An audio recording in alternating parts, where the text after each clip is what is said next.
नारायण नारायण। आनंद रस रत्नाकर 24 अगस्त का पृष्ठ है रास पंचाध्यायी। इस विषय को लेकर, इस विषय के ऊपर परम पूज्य महाराज जी के जो प्रवचन हुए थे, तो उसका बाद में जो ग्रंथ बना, तो बहुत ही अद्भुत ग्रंथ है वो। बहुत ही अद्भुत प्रवचन हुए थे महाराज जी के, आज भी सुनने लायक है वो रास पंचाध्यायी महाराज जी के। ये तो मैं इनका कृपात्री जी महाराज का सुन रहा हूँ, बाद में रास पंचाध्यायी सुनूंगा उनका। तो रास पंचाध्यायी से आज का भी और 25 अगस्त है ना, अगले दिन का भी। तो महाराज जी कह रहे हैं कि भगवान कान के रास्ते हृदय में जाना पसंद करते हैं। तो आज इस बात को बताएंगे महाराज श्री कि हमको जो है, भगवान जब कान के रास्ते हृदय में जाना पसंद करते हैं, तो हमको कान के रास्ते से भगवान को हृदय में ले लेना चाहिए। पर हमको जब तक भगवद रस नहीं आया है, तब तक वो संसार का रस हम लोग लेते रहते हैं, क्षुद्र रस। ये तो अलौकिक रस है। तो भगवद रस जो है, उसको हमें कैसे जीवन में लेना है, कितना वो अनिवार्य है, ये बताएंगे। संसार में जितने भी मनुष्य होते हैं, मनुष्य ही नहीं, पशु पक्षी भी, देवता दानव भी, प्राणी मात्र, सबको रस चाहिए, सबको स्वाद चाहिए। मज़ा न मिले तो मनुष्य की प्रवृत्ति नहीं होती। थोड़े दिनों तक खींच खांच कर, जोर जबरदस्ती से कहीं लगे भी तो रस के बिना निष्ठा नहीं होती। जब मनुष्य के हृदय में श्रद्धा होती है, तब उसमें निष्ठा होती है।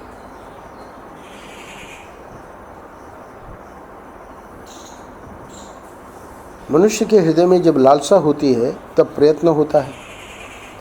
हमारे महात्मा लोगों को ये मालूम था कि जीव संसार में क्यों लगे हैं। तो किसी को धन में, तो किसी को कुटुंब में, किसी को भोग में, तो किसी को काला धंधा करने में ही रस आता है। भगवान में तो ये लोग लगते ही नहीं हैं। इसका मतलब यह है कि भगवद रस का आस्वादन इनको नहीं होता।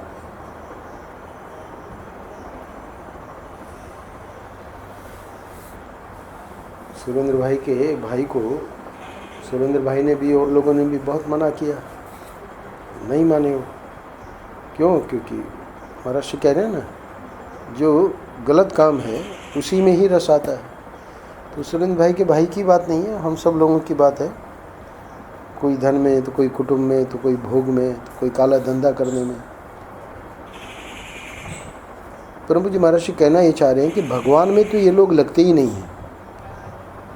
तो संसार में क्यों लगे हैं? क्योंकि उनको रस आ रहा है। भगवान में क्यों नहीं लगते हैं? क्योंकि भगवत रस का आस्वादन इनको नहीं होता, या अभी तक इनको नहीं हुआ।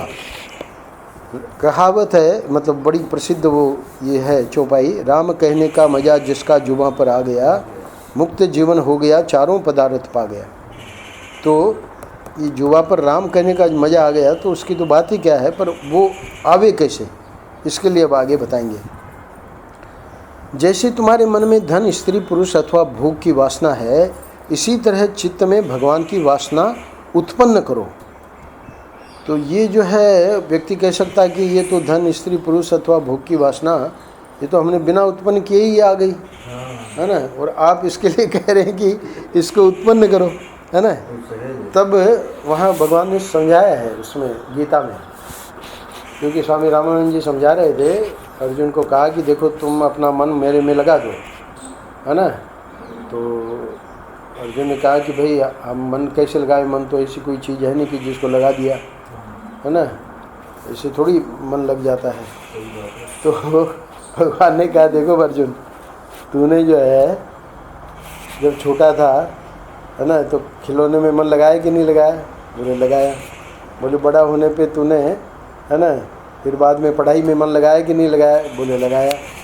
बोले फिर उससे बड़ा हुआ तो फिर, है ना, स्त्री में मन लगाया कि नहीं लगाया? बोले लगाया, है ना। तो ऐसे ही है, हमारे में मन लगा दो। तो अर्जुन कहता है कि हमने लगाया कहाँ, वो तो अपने आप लग गया। खिलौने में, पढ़ाई में, है ना, स्त्री में कोई मन लगाया थोड़ी हमने, आपकी माया। हाँ। तो फिर भगवान कहते हैं कि देखो सुनो, इसका रहस्य यह है कि मय्ये व मन आदस्व मयि बुद्धि में निवेश है, मेरे में बुद्धि भी लगा दो। जहाँ महत्व बुद्धि होगी वहाँ मन अपने आप लग जाएगा, है ना। तो महत्व बुद्धि बनने से फिर मन लगेगा। तो इसलिए महर्षि कह रहे हैं कि जैसे तुम्हारे मन में धन, स्त्री, पुरुष अथवा भोग की वासना है, तो भले तुमने वासना को उत्पन्न नहीं किया, है ना, पर तुम्हारी महत्व बुद्धि तो हो ही गई सुन सुना के, और उसी कारण उसमें मन वासना तुमने उत्पन्न कर ली। तो इसी तरह चित्त में भगवान की वासना उत्पन्न करो। तो ये जब हमारी महत्व बुद्धि हो जाएगी, है ना, ये पक्का हो जाएगा कि भाई असली सुख यही है, तब फिर जाके वासना उत्पन्न होगी। तो भगवान की ये वासना अपने चित्त में कैसे आएगी? कुछ वासना तो अपने चित्त में उदय होती है देख देख कर, और कुछ होती है सुन सुन कर। अब साईं को, महाराज जी को या बाबा को जो लोगों ने देखा, तो देख देख कर ही वासना बन गई, है ना। और अब वैसे महापुरुष नहीं है, तो अब कम से कम सुन सुन कर तो वासना उत्पन्न करो, है ना। वो कहाँ से लाएंगे अब, है ना। महाराज जी जैसे महापुरुष, अब तो इनके गुरुजी जैसे ही महापुरुष का बड़ा दुर्लभ है होना, है ना। और उनकी बात छोड़ो। तो सुन देख देख कर भी होता है, सुन सुन कर भी। तो महाराज को मालूम है कि देख देख कर वाला तो मतलब बहुत दुर्लभ है। तो यहाँ श्रवण के द्वारा भगवत वासना को अपने हृदय में भरना है। अब हमारे को एक रास्ता बता दिया महाराज ने, है ना, कि श्रवण के द्वारा भगवत वासना को अपने हृदय में भरना है। तो भगवान कान के रास्ते हृदय में जाना पसंद करते हैं, है ना। श्रीमद् भागवत में, भागवत का श्लोक ही महाराज ने सुना दिया, प्रविष्ट कर्णरंध्रेण स्वानाम भाव सुरुरुहम धुनोति शमलम कृष्ण सलिलस्य यथा शरद। कह रहे हैं कि भगवान कान के छिद्र से प्रवेश करके हृदय में भाव कमल पर आते हैं, और वहाँ आकर पहले जो दिल की गंदगी है उसको दूर करते हैं। धुनोति शमलम कृष्ण, है ना, वहाँ सब गंदगी को दूर कर देते हैं। सलिलस्य यथा शरद, यानी शरद में जैसे जो नदी का पानी है वो निर्मल हो जाता है, वैसे सब सफाई करके एकदम हृदय को निर्मल कर देते हैं स्वयं भगवान। तो बोले कि तो नारायण जिनकी स्वच्छता में प्रीति होती है, वे जहाँ जाते हैं वस्तु को स्वस्थ बनाते हैं, है ना, स्वच्छ बनाते होना चाहिए। तो जिनकी स्वच्छता में प्रीति होती है, वे जहाँ जाते हैं वस्तु को स्वच्छ बना लेते हैं। भगवान का अभ्यास भी क्षीर सागर में रहने का है, कमल पर रहने का है। भगवान को मृदुलता में, कोमलता में रहने का अभ्यास है। जब वे जीव के हृदय में आते हैं तो देखते हैं कि यहाँ तो गंदगी है। अब यानी क्या है, महर्षि कह रहे हैं कि भाई इतना तो तुमने हमसे सुना कि भाई वासना उत्पन्न करनी है, और वो भगवान की कथा हम सुने, तो भगवान जो है तुम कथा सुनोगे तो भगवान अंदर तो जाएंगे। पर यहाँ समस्या ये है कि जब वो अंदर पहुँचेंगे तो वो देखेंगे कि भाई ये तो हद हो गई, यहाँ तो इतनी गंदगी, यहाँ तरह तरह की इच्छाएं एवं वासनाएं, है ना, वही तो गंदगी का स्वरूप है। तो ये गंदगी दूर कैसे हो? तो महर्षि कह रहे हैं कि अब तुमने तो इतना प्रयत्न कर लिया ना कि जाके कथा सुनी, अब आगे का काम भगवान करेंगे। तो भगवान अपने प्रति जीव के हृदय में वासना उत्पन्न करते हैं, यानी वहाँ की गंदगी स्वयं अपने हाथ से दूर करेंगे तो हृदय पवित्र होगा। अच्छा, इसका मतलब भगवान ने कृपा करके वासनाओं को, गंदगी को, इच्छाओं को हटा दिया। तो इच्छाओं को कैसे हटाया? आप लोग आए उसके पहले मैं सुन रहा था करपात्री जी महाराज का, तो गोपियाँ कहती हैं, है ना, कि आप जो है दर्शन दीजिए, क्योंकि अंतर्धान हो गए ना, तो बड़ी व्याकुलता है। प्रकट हो, आप कहाँ चले गए? पहले तो रास कर रहे थे और फिर इनको थोड़ा सा गर्व आया, है ना, तो हाँ छुप गए। तो गोपियाँ कह रहे हैं कि आप दर्शन दीजिए, है ना। तो फिर बाद में ठाकुर जी कहते हैं कि देखो तुम जो हो कोई हमारी विवाहता कोई पत्नी तो हो नहीं, है ना। तुम्हारा जो है परकीय भाव है। एक होता है स्वकीय यानी अपनी अपनी पत्नी, और परकीय का अर्थ होता है संस्कृत में कि प्रेम करती हैं, है नहीं उनकी। तो बोले कि तुम हमारी तो हो नहीं, है ना, हमारा कोई तुम्हारे से संबंध तो है नहीं पति पत्नी का। तो ये जो परकीय भाव है तो वो ठीक नहीं है। वो तुम जो हमसे प्रेम करती हो, है ना, कह रही हो कि दर्शन दो, तो ये परकीय भाव तुम्हारा ठीक नहीं है। और चलो कोई बात नहीं, परकीय भाव भी था तो जब हम रास कर रहे थे तो फिर गर्व क्यों किया, है ना, फिर क्यों तुम अपने उसमें आ गई घमंड में। और अब जब घमंड में आ गई तो अब बनी रहो घमंड में। अब दिन क्यों बन रही हो, अब क्यों गिड़गिड़ा रही हो, है ना। तो फिर बाद में गोपियाँ इसका उत्तर देती हैं। बोली देखिए, ठाकुर जी को उत्तर देती हैं कि ये जो हमारा आपसे प्रेम है उसमें हमारा कोई दोष नहीं है। आपकी जो सुंदरता है, मनोहरता है, वो इतनी ज़बरदस्त है कि वो मन को हर लेती है। तो इसमें हमारा क्या दोष है, हमारे मन को उसने आपकी सुंदरता ने हर लिया। तो यहाँ महर्षि कह रहे हैं कि भगवान की विशेषता ये है कि भगवान पहले तो वासनाएं और इच्छाएं उन सब को ख़त्म कर देंगे। क्यों, कैसे वासनाएं इच्छाएं ख़त्म होंगी, क्योंकि जब अंदर आ गए तो इसको खुद को ही जीव को समझ में आने लगेगा कि अरे ये तो मैं जो दुनिया में रचा पचा था, है ना, ये तो बिल्कुल व्यर्थ है, ये तो तुच्छ है, इसका तो कोई वैल्यू ही नहीं है ना, ये है असली वस्तु। तो ये जैसे ही ये काम करेंगे, गंदगी दूर होगी, तब फिर वासना उत्पन्न हो जाएगी। अब देखिए वो गोपियाँ साफ कह रही हैं, एक एक प्रश्न का उत्तर दे रही हैं जो भगवान ने। अभी तो पहले प्रश्न का ही मैंने उत्तर सुना कि भाई तुम परकीया हो और तुम जो है हमारे से प्रेम क्यों करती हो। तो बोले हम प्रेम नहीं करती है, वो तो तुम्हारी सुंदरता का दोष है, हमारा इसमें कोई दोष नहीं है। तो ये भगवान की विशेषता है, भगवान अपने प्रति जीव के हृदय में वासना उत्पन्न करते हैं। तो ये परम पूज्य महर्षि समझा रहे हैं कि ये जो क्षुद्र रस में हम लोग लगे हैं, है ना, क्या किस किस में कह रहे हैं कि कोई धन में लगा है, कोई कुटुंब में लगा है, कोई भोग में लगा है, कोई काला धंधा में, उसको उसी में रस आ रहा है, उसको पता है कि भाई पकड़ा जाऊंगा, है ना। तो बहुत सारी बातें हैं महापुरुषों का, तो मतलब जो इस क्षेत्र में उन लोगों का तो अनुभव है ना। हमारे दत्ता हुदूस सुना रहे थे कि हम बैठे ट्रेन में और दो नवयुवक तो बस वो बातें करने लगे और बाद में बोले कि हम भी दिल्ली चल रहे हैं और आप हमारे साथ ही रुकना, क्योंकि दत्ता अवधूत को अगले दिन एक रात दिल्ली रुक के फिर अगले और कहीं जाना था बस पकड़ के। तो बोले कि हम सब कर देंगे। अब उनको समझ भी नहीं आया कि भाई ये इतना हमसे प्रेम कैसे करने लगे। हो सकता है भाई साधु होने के नाते, पर फिर भी थोड़ा शंका तो रहती है। तो बोले कि वो जहाँ भी उन्होंने ठहराया वो लोग भी ठहरे, हम भी ठहरे, पर हम जो है हमारे पास कुछ थे 4-5 हज़ार रुपये, तो हमको लगा कि ये पार कर देंगे। तो हमको रात को नींद भी ठीक तरह से नहीं आई। बाथरूम जाके लौटे, झट से देखा हमने तो पैसा तो अभी बना हुआ है, लिया हुआ नहीं है। फिर बाद में बोले चलिए, वहाँ का खिलाया पिलाया, वहाँ का वो सब दिया, होटल का भी। तो हमको बड़ा आश्चर्य हो कि भाई ये इतनी सेवा क्यों कर रहे हैं, कोई ना कोई इसमें स्वार्थ तो होना ही चाहिए। तो फिर गए वहाँ बस में बैठाने के लिए ये दोनों नवयुवक। तब फिर उन्होंने पूछा कि दत्ता अवधूत ने कि भाई हमको एक बात बताओ, हमको बात समझ में नहीं आ रही है। आप लोग वहाँ से, हम लोग जहाँ बैठे, स्टेशन का नाम मुझे भूल गया, तो वहाँ से मैं देख रहा हूँ कि आप जो है इतना प्रेम और इतना सेवा कर रहे हैं, तो इसमें रहस्य क्या है। तब उन दोनों ने सुनाया कि आपको वहाँ प्लेटफॉर्म पे जो आपके भक्त लोग थे, तो वो जो चर्चा हो रही थी और आप जो उनका जवाब दे रहे थे, उससे हम बड़े प्रभावित हुए।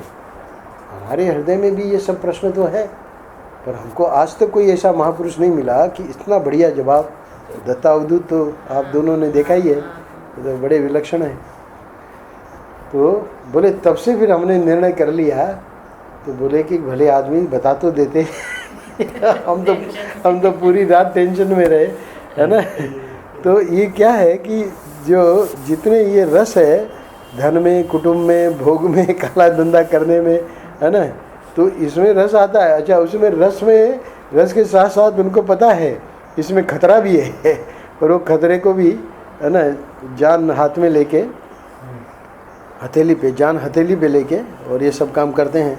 पर यहाँ जब समझ में आ जाए कि जान हथेली में लेने की जरूरत ही नहीं है, बल्कि वहाँ तो भगवान स्वयं रक्षा करते हैं, तो भगवान में तो ये लोग लगते ही नहीं।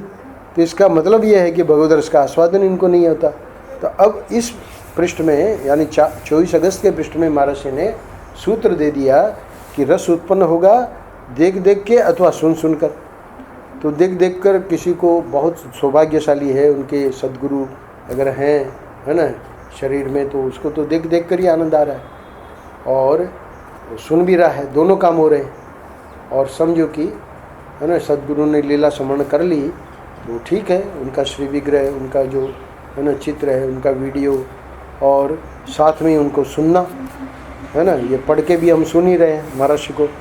तो सुन सुन के ये श्रवण के द्वारा, है ना, अंदर आते हैं। अब अंदर आके ये काम जो करते हैं वो आज पता लगा, आज के पृष्ठ से ये बात पता लगी कि वासनाएं और इच्छाएं जो अपने आप धीरे धीरे कम हो रही हैं, वो हम लोगों के प्रयास से नहीं हो रही, वो तो हम लोग जो कथा सुनते हैं उससे जो ठाकुर जी अंदर हृदय में आकर, है ना, वो ही इन वासनाओं को, बाकी तो है ही नहीं, जीव में ये सामर्थ्य नहीं है कि वो जो है, बल्कि वासना बढ़ने का तो जरूर रास्ता है, पर ये कम होने का, उनको दूर होने का ये ठाकुर जी करते हैं। तो ये गंदगी दूर कैसे हो, तो भगवान अपने प्रति जीव के हृदय में वासना उत्पन्न करते हैं, और वो जो वासना जो भगवान उत्पन्न करते हैं अपने प्रति, उसमें इतना सामर्थ्य है, जैसे सूर्य के सामने अंधकार नहीं रह सकता, वैसे भगवान की वासना जहाँ जिस हृदय में उत्पन्न हो गई वहाँ ये गंदगी ठहर ही नहीं सकती, ये तो अंधकार है ना, तो अंधकार कैसे ठहरेगा।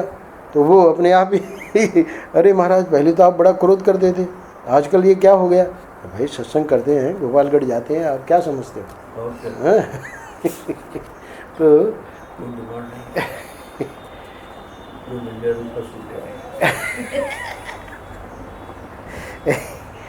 ये भी बहुत बड़ी बात है। तभी नहीं, कहती भी है रचना, कहती भी है श्याम जी को बस भोजन बढ़िया मिल जाए।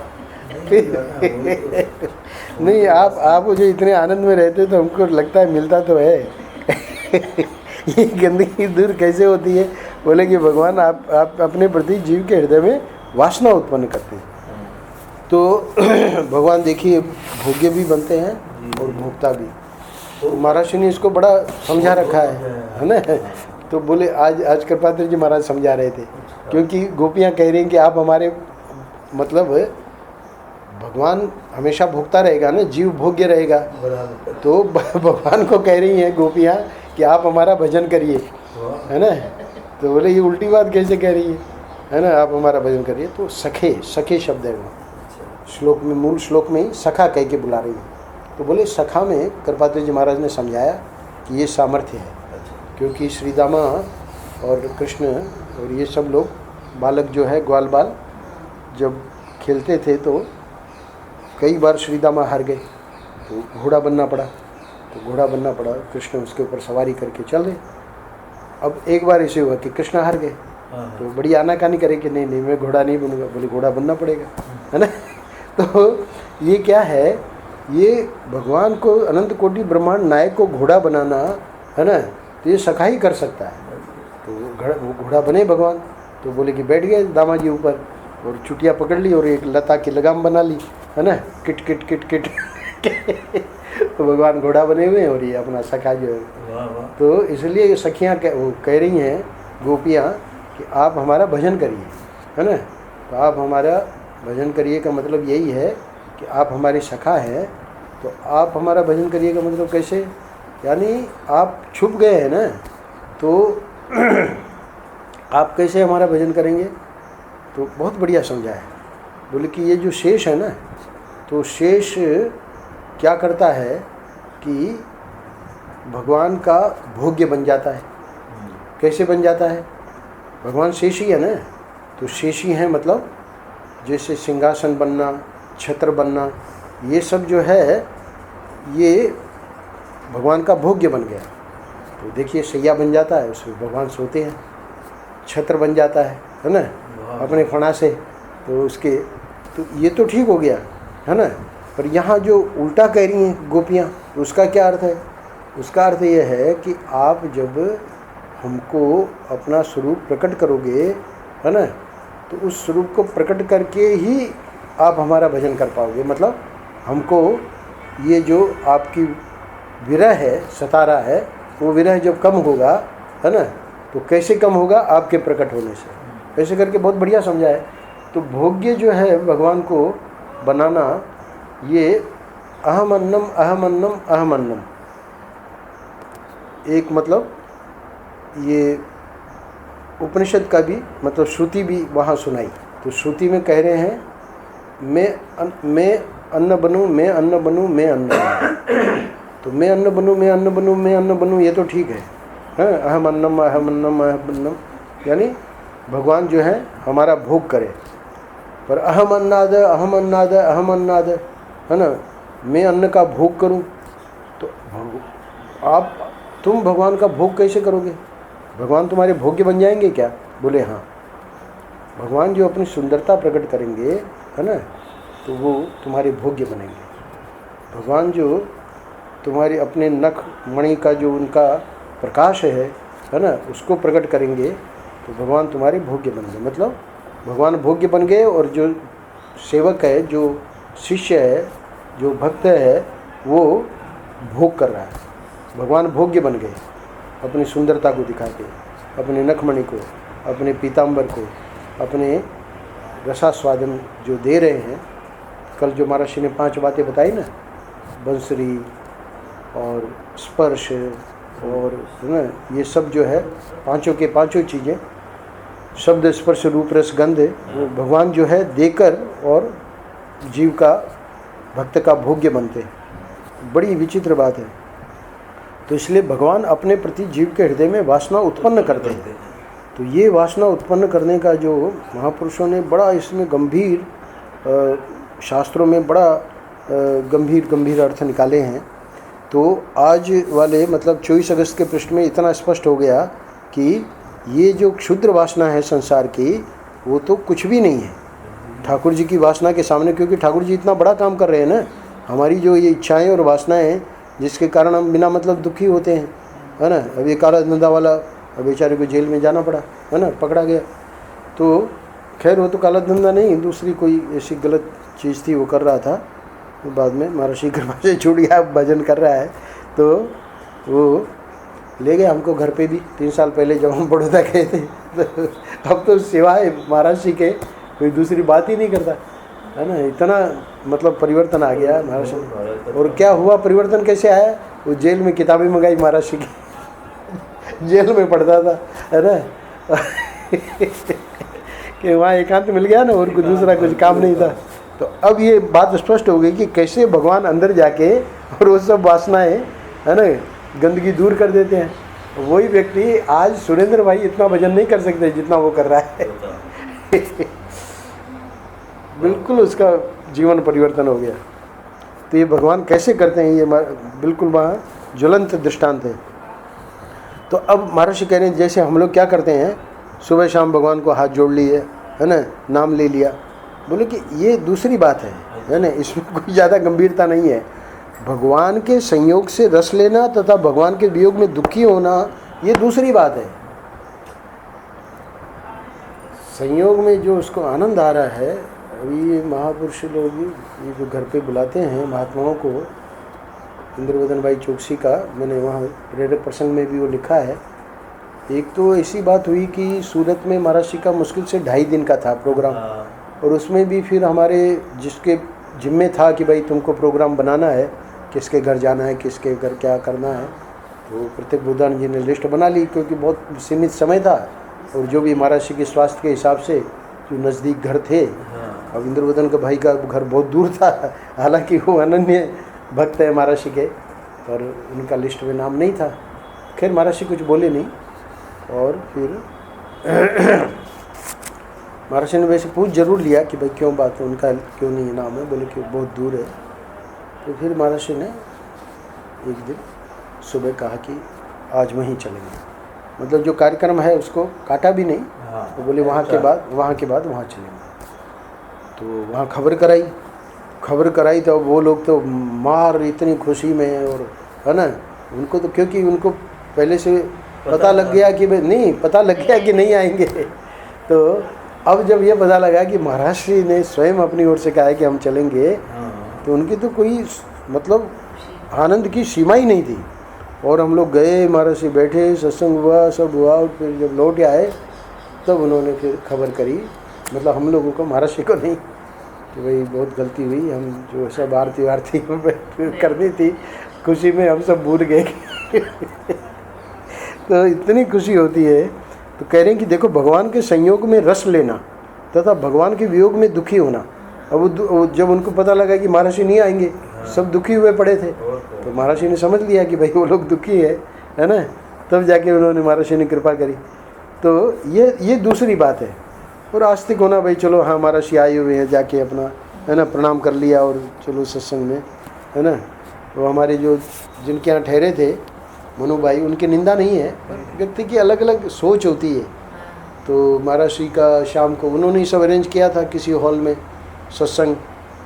तो बाद में जब कुछ चर्चाएं हुई, प्रश्नोत्तर हुआ महाराज श्री का, उसके बाद भाई कैसे हुआ, क्या हुआ, बोले कि हाँ बहुत बहुत जूते थे बाहर, बहुत सारे जूते थे, पब्लिक बहुत आई। बस इतना ही उन्होंने कहा, ये नहीं कि भाई प्रश्नोत्तर में क्या हमने सुना क्या। तो सबका अलग अलग व्यापारी आदमी है, तो सोचा कि भाई हमने जो किया है प्रोग्राम, है ना, सफल हुआ। तो कह रहे हैं कि ये अलग बात है, आस्तिक होना, सुबह शाम भगवान को हाथ जोड़ लेना, नाम ले लेना, है ना, इसमें तो कोई आनंद नहीं है। पर असली बात यह है, भगवान के संयोग से रस लेना और भगवान के वियोग में दुखी है ना। उसको तो बल्कि पूछे उसको सामने से कि भाई क्या था, कितने लोग थे, भाई हमको तो पता ही नहीं, हमारा तो पूरा वही पूरा जो ध्यान है महाराज श्री में ही था। ये तो बात और बन गई, है ना। पर ये कि भाई जूते बहुत थे, ये तो उल्टा हो गया ना। हमारे गांव में कहावत है। अच्छा, अब ठाकुर जी की एक विशेष बात सुना के 24 अगस्त का पूरा कर रहे हैं महाराज श्री। हमारे गांव में कहावत है, चुगनी पकड़ के पहुंचा पकड़ लिया। ये ठाकुर जी करते क्या है, पहले तो उंगली छुई और बाद में हाथी पकड़ लिया, है ना। पहले तो बोले कि भाई नाश्ते के लिए आ जाया करो, है ना, श्याम जी। अब श्याम जी को क्या पता था कि ऐसे चक्कर में पड़ेंगे, है ना। तो अब बाद में हाथी पकड़ लिया।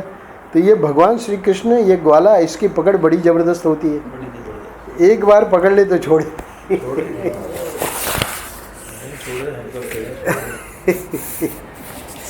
नारायण नारायण नारायण नारायण।